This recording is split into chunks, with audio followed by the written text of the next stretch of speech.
Hello hello, bonjour bonjour, chào mừng các bạn đã quay trở lại với Chi Thu YouTube Channel. Nếu như các bạn quan tâm đến thời trang chuyên nghiệp thì chắc có lẽ đã từng xem một số những video clip của mình rồi đúng không? Mình là Phương Thi Thu và hiện tại thì mình đang ở Việt Nam và nói thật với các bạn là mình nhớ châu Âu lắm luôn rồi. Và có rất nhiều bạn thì tò mò inbox hỏi mình là sao chị về Việt Nam vậy? Thì sao chị về Việt Nam? Sao chị về Việt Nam lâu thế? Bây giờ chị đi bla bla bla. thì thôi mình xin phép được tôn trọng sự riêng tư của chính bản thân mình các bạn nhé. Và các bạn xem video clip của mình thì đã đăng ký kênh cho mình chưa?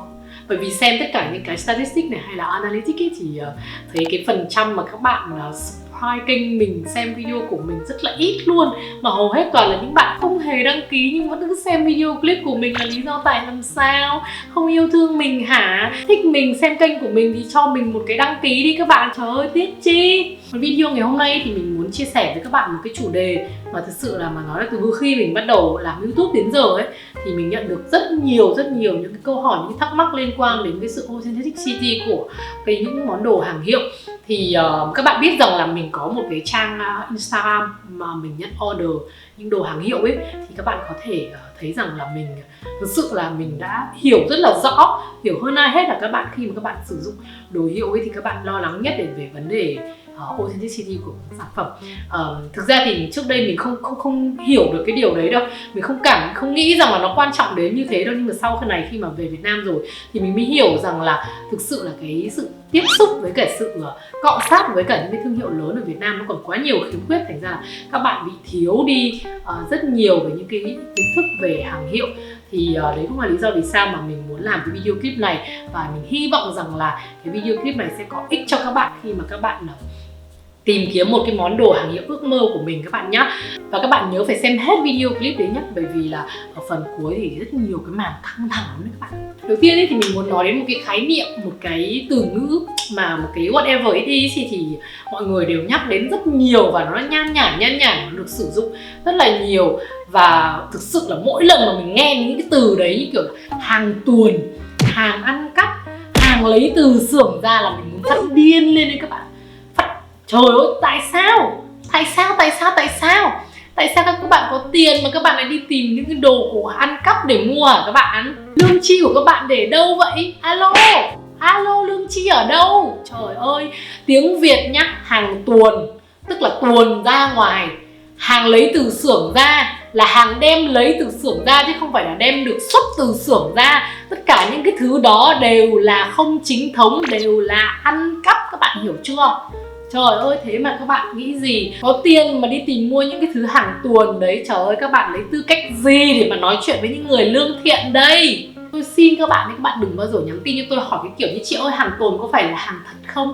Có phải là hàng fake không? Authenticity như thế nào? Hàng au như thế nào? Chị nghĩ gì về hàng tuồn? Trời ơi, ấu trí quá trời vậy trời.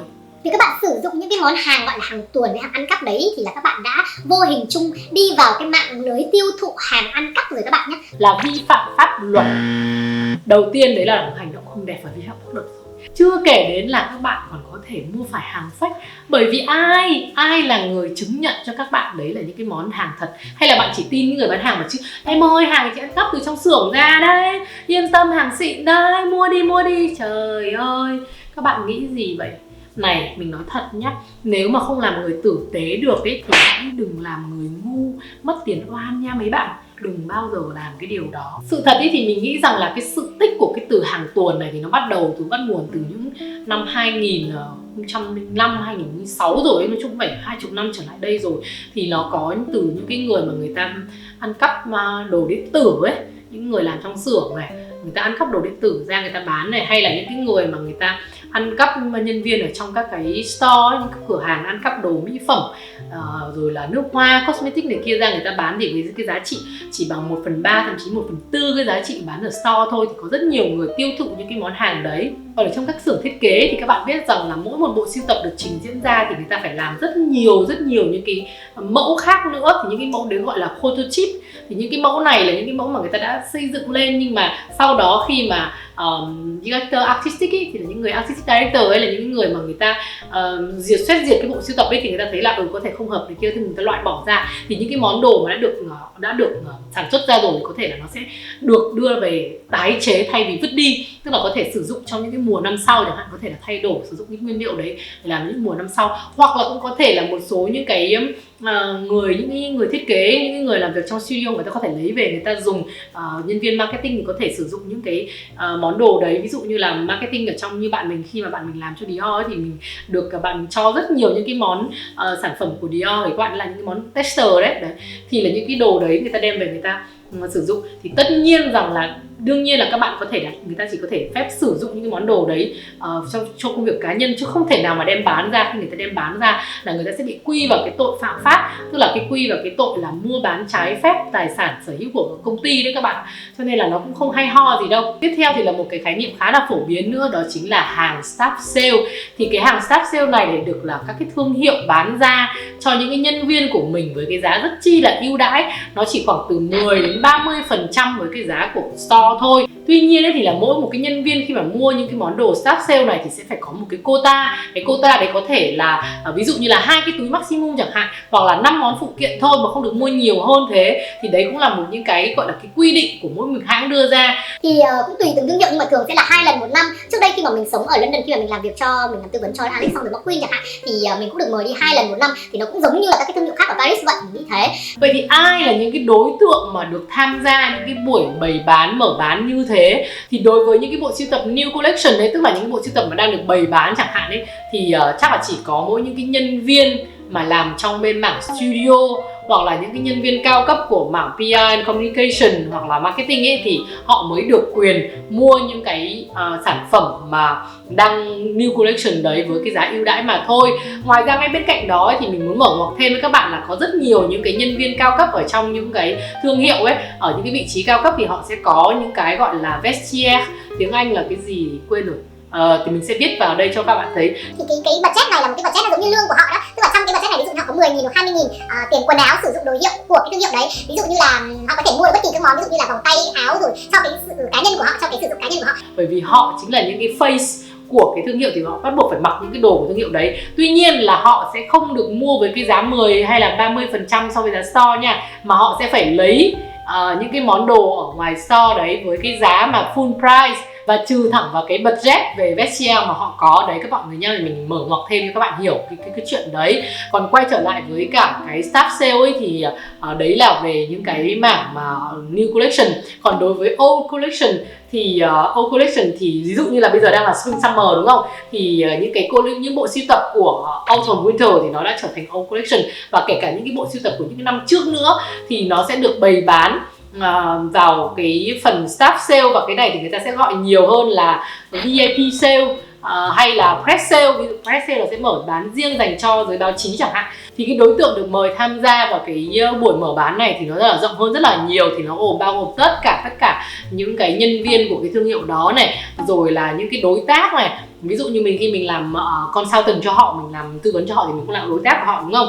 Rồi là những cái người mà báo chí, đúng rồi, tất cả những cái bên truyền thông báo chí này, rồi là kể cả những người thân này, hay là gia đình này, hay là bạn bè thân thiết của những ý nhân viên cao cấp ở trong các cái thương hiệu đấy thì cũng sẽ được mời đến để có thể mua được những cái món sản phẩm của thương hiệu với cái giá rất là tốt.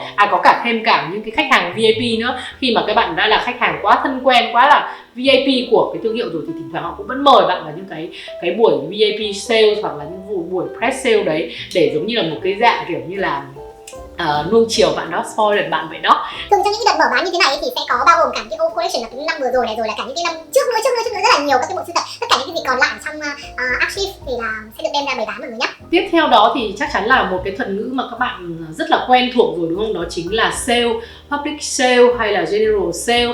Thì một năm như ở Pháp này, ở Mỹ, ở Ý, ở Anh và một số rất nhiều các cái nước lớn khác thì đều có một năm 2 lần. Ví dụ như ở Pháp là vào cuối tháng 1 và cuối tháng 6 thì 2 lần cái sale này là người ta sale luôn lại ngay tại trực tiếp tại store, mở cửa cho public, tất cả mọi người đều tham gia. Thì ở đây thì mình sẽ có rất nhiều các thương hiệu đều giảm giá. Nhưng mà ví dụ như là và tùy theo từng cái thương hiệu, kể cả những cái thương hiệu lớn ví dụ như là Chanel thì maximum ấy là họ chỉ có giảm giá đến 40% thôi, không bao giờ giảm giá hơn đâu mọi người nhé. Còn Dior thì thỉnh thoảng có một số cái sản phẩm họ cũng giảm giá đến 50%, nhưng mà các bạn nhớ rằng là chỉ là một số sản phẩm nhất định thôi nhé, không phải là cũng nghĩ là cái đợt này là đợt sale ta đến đây mua cái gì cũng giảm 40%, không có cái chuyện đó đâu mọi người. Tuy nhiên là thương hiệu Louis Vuitton thì chưa bao giờ từ cái khi mà bắt đầu phát triển đến giờ chưa bao giờ họ có bất kỳ một cái buổi sale nào, và tất nhiên là không bao giờ mà ai nói với các bạn là tao mua được Louis Vuitton sale đấy thì có nghĩa là sale, nhưng các bạn không, có nghĩa là phải xem chừng đấy.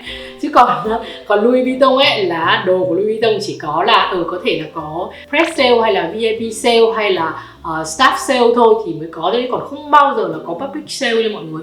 Ngay cả cái thương hiệu Hermes ấy, thì thỉnh thoảng họ vẫn có trong cái đợt sale, họ cũng vẫn giảm giá một số những cái món sản phẩm của mình. Nhưng mà hầu hết chủ yếu là những cái món ví dụ như là những cái đồ trong nhà, khăn tắm này kia thứ, chứ không bao giờ là trên món đồ phụ kiện nha mọi người ạ. Tiếp theo thì những cái thuật ngữ như là săn deal, build off, khuyến mại thì rất là những cái từ này được sử dụng rất nhiều để những người seller hay những retailer người ta promotion những cái sản phẩm của họ, đúng không mọi người? Thì ở đây thì mọi người cũng biết rằng là ví dụ như một số những cái mall lớn ví dụ như là Galeria Lafayette hay là Harrods thì họ luôn có những cái chương trình khuyến mãi và những cái chương trình mà promotion cho các cái thương hiệu trong của họ. Ví dụ như là ở Galeria Lafayette thì mình cứ mua 300 euro thì mình sẽ được tặng 10 euro, một cái voucher 10 euro cả chẳng hạn. Thì 10 euro thì mình sẽ được trừ vào trong những cái lần mua sau. Thì đây cũng là một cái cách mà mình get deal hay là những cái săn deal đó mọi người. Hay như là ở Harrods mọi người thì sẽ có cái system là tính điểm, tích điểm và tính điểm. Thì ví dụ như là cứ mình không nhớ chính xác là 1 euro hay là 10 euro thì các bạn được 1 điểm ấy. Thì các bạn biết rằng là đối với những người mà mua quá nhiều như mình hay là những cái reseller ấy thì họ mua quá nhiều luôn, thì cái chuyện mà tích được 10.000 điểm hay là 20.000 điểm nó là so easy. Và tất cả cái số điểm này khi mà mình đổi ra thành sản phẩm các bạn ạ, thậm chí mình có thể đổi luôn được một cái túi luôn đó. Thì đó cũng là một cái hình thức get deal. Hay là trên những cái website lớn bán hàng ở website thì mọi người cũng thấy rằng ở đây ấy, họ có rất nhiều deal luôn, thỉnh thoảng hay có off 15% này, 30% này, rồi thậm chí có trên một số những cái sản phẩm của họ thì họ off đến 70% mọi người, rất là nhiều luôn. Đó cũng là những cái cách mà các bạn có thể có được những cái món đồ giảm giá của hàng authentic nha mọi người. Tiếp theo một cái khái niệm gần đây khá là phổ biến đấy là khái niệm off bill. Tức là mình mua đồ mà rẻ hơn cái giá bán ở store. Thì cái khái niệm này cũng mới được hình thành thôi chứ chưa phải là một cái từ được dùng nhiều. Tuy nhiên là bạn có biết bản chất thực sự của nó là gì không? Chắc gì mà các bạn mua off bill ở một cái nơi này thì lại rẻ hơn là cái full price của nơi khác, đúng không các bạn? Ví dụ như là ở Pháp ấy thì là một cái nơi mà tất cả các món hàng hiệu ở Pháp đều có giá rẻ hơn rất nhiều so với những cái nơi khác mình đang nói là giá retail nha mọi người. Thì đối với bản thân mình thì mình chưa bao giờ bán hàng off bill. Tại vì đối với mình thì thứ nhất ấy là mình không muốn, bản thân mình là mình không muốn tham gia một cách gián tiếp vào cái việc cạnh tranh không lành mạnh với những store chính hãng của thương hiệu mọi người ạ. Thứ hai là cái giá hàng hiệu ở Pháp nó cũng đã rẻ hơn rất nhiều so với những cái nơi khác rồi. Và thứ ba là mình không làm cái gì không công các bạn ạ. Mình nhận order là thực sự mình nhận order chứ mình không phải là một người thương mại mua về rồi bán đi để lấy lời, cho nên là mình chắc chắn mình phải có công của mình rồi. Bởi vì những cái bạn mà chơi hàng hiệu thực thụ ấy thì các bạn đều hiểu rất rõ cái giá trị của authenticity của một cái món hàng sản phẩm. Và thứ hai nữa là cái cách mà các bạn mua cái món sản phẩm đấy, từ cái cảm giác mà được mua cái sản phẩm đấy từ store về, nó là một cái cảm giác rất là đặc biệt và nó rất là đáng trân trọng. Vậy không có một cái lý do gì mình lại tước đi cái quyền đó của các bạn, mặc dù mình chỉ là người order thôi. Còn sự thật về off bill có thật sự là rẻ hơn so với cái giá trị của món sản phẩm hay không ấy thì mình không có bình luận, bởi vì các bạn biết rằng là ở mỗi một đất nước ấy thì có những cái chính sách thuế khác nhau, cho nên là có thể là cái việc mà các bạn off bill ở một cái đất nước X thì cũng chưa chắc là đã rẻ hơn được cái giá full price bán ra cho người dân với cả VAT của một cái đất nước Y, đúng không các bạn? Cho nên là cái này cũng còn tùy vào rất nhiều những yếu tố khác nữa các bạn nhé. Tiếp theo một cái khái niệm mà bị đánh tráo rất là nhiều, một cái thời gian mà các bùng nổ lên cái câu chuyện này, đó chính là gift, VIP gift. Đây thưa với các bạn, đây chính là một cái món đồ, đây là một cái gift mà Louis Vuitton đã tặng cho mình. Đây là một cái món gọi là trang trí, để bàn trang trí. Đây chính xác là một cái món quà tặng của VIP mà Louis Vuitton đã dành tặng cho khách VIP. Thì đấy là một cái mà mình nhận được. Hay là một cái ví dụ khác, đấy là chị Mimi Morris là một người bạn của mình, thì là một tỷ phú ở Mỹ. Thì khi mà cái ngày sinh nhật 50 tuổi của chị ý thì Dolce Gabbana đã đến tận nơi, đến tận nhà của chị ý để tổ chức một bữa tiệc cực kỳ hoành tráng. Các bạn biết tổ chức bữa tiệc nghĩa là gì đúng không? Là hoa này, là trang trí decoration này, là rượu này, là thịt này, đồ ăn này, rồi là tất cả các thứ xung quanh đấy đều là free nha mọi người. là miễn phí hoàn toàn nha, đó là món quà người ta tặng cho khách VIP của họ. Hay là Lilian Lam ấy là một cái tỷ phú Hồng Kông và cũng chính là khách VIP của thương hiệu Chanel ấy, thì cô đã từng được Chanel tặng một nhà, một salon chocolate luôn mọi người ạ. Còn trở về với cái trường hợp của mình ấy, thì Louis Vuitton ngoài tặng mình cái món đồ này ra ấy, cái đồ trang trí trong nhà này ra ấy, thì Louis Vuitton còn tặng mình rất nhiều thứ. Ví dụ như là mình đã từng nhận được móc đeo chìa khóa này, khăn này, rồi là cả chăn nữa này, rồi là hoa này, có rất nhiều thứ mà họ đã tặng mình. Nhưng mà không bao giờ là quần áo phụ kiện nha các bạn, vì thực ra đấy là những cái món người ta đang bán mà làm sao mình tặng mình được, đúng không? Và mình nhận được rất là nhiều rượu nữa, rất hay tặng được, ta nhận được rượu luôn, tặng rượu luôn.